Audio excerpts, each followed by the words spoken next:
Welcome back for your Sunrise Smart Start and breaking news. Beechwood Street and Hayward Avenue in Rochester shut down during a police standoff. This lasted for hours overnight. First calls came in around 9:30 for a shooting at a home in the area. Our News 8 crew this morning saw police and the SWAT team focused on the house using a bullhorn to call people out, saying they had a search warrant. In a new update we got this morning, the scene has since cleared. RPD says no reports of any injuries, but no one is in custody. New details to share with you here. The 7 men and women arrested in connection to the torture and murder of a 24-year-old trans man from Minnesota. These all now face new and updated charges in Ontario County. The suspects have been hit with a charge of first-degree murder, as well as kidnapping, conspiracy, aggravated sex abuse, endangering the welfare of a child in relation to the killing of Sam Nordquist. Police say one suspect, Precious Arzuaga, is the woman Sam came from Minnesota to the Finger Lakes to meet last year. She also faces a first-degree charge of coercion after authorities say she forced 2 children, 7 and 12 years old, to help with the torture. We have a 7-year-old and a 12-year-old who are also victims. They may have been forced to participate, but their lives are forever changed by what they saw and endured in there. And so we're here not just for Sam, but we're here to seek justice for those 2 children also. The torture included starvation, sex abuse, and being held captive for more than a month at Patty's Lodge in Hopewell. However, despite Sam identifying as a trans black man, prosecutors say it would be an injustice to call this a hate crime, saying this is so much more than just that. News 8 also spoke to one of Sam's friends who says that this new indictment, although it won't bring Sam back, is a step towards justice. Jax Seeger says they met Sam online and the 2 were close throughout their journeys coming out as trans. Jax admits hearing about Sam's death has been numbing, but they've been fighting for these upgraded charges since first hearing the news. Also adding Wednesday's message from prosecutors makes it more clear than ever Sam's life did matter.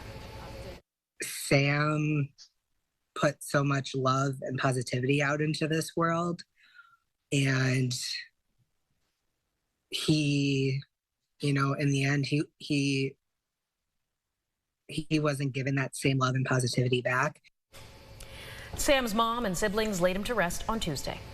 Down the thruway, members of the Allentown community in Buffalo are mourning a devastating loss as police look into why 2 prominent artists there were killed in their home.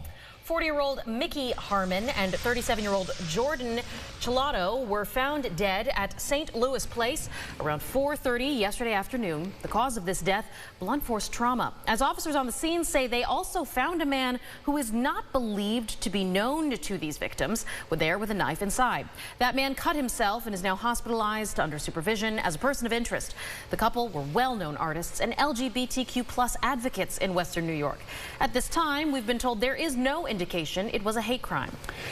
7 minutes to go until the top of the hour. Your sunrise traffic updates here and another live view from our Greater Rock Sky Eye. 490's just fine there. Same goes for all of our main expressways. Everything's at speed, and in the city itself, the 4 quadrants, no crashes to warn you about at any major intersections. Happening later today, the Straw Museum of Play will announce the finalists for the upcoming class, the World Video Game Hall of Fame. That hall has been around now for a decade, recognizing games for their longevity, reach, influence, design, and pop culture.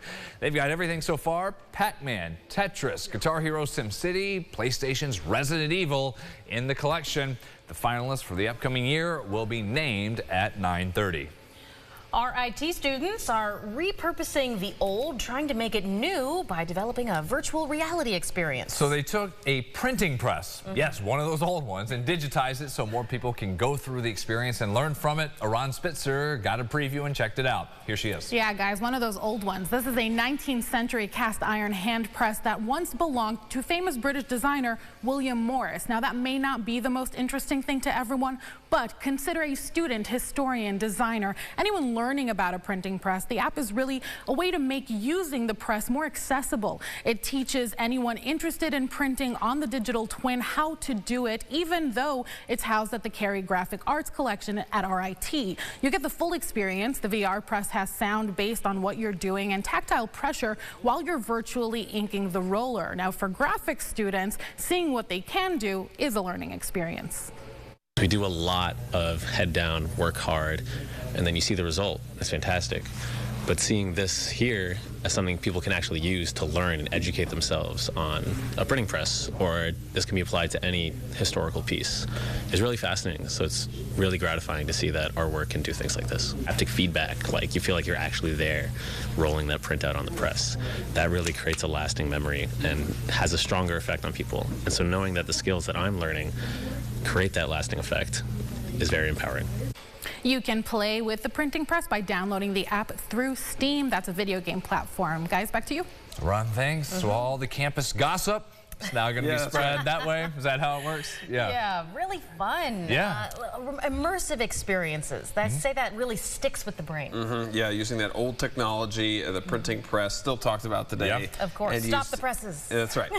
Used in that way. Very cool to see that there. As we're going outside to grab the newspaper, right? That was delivered to our house. The bit soggy newspaper, perhaps. Yeah, that's right. Rain and snow possible for you today. Temperatures falling. Tomorrow 30s. You see that last into the weekend. Clocks jump forward, and the warm air returns next week. It does, at least for a little bit. We'll have more on your weather and news coming up at 7:25. Have a wonderful day. Stay safe, stay dry.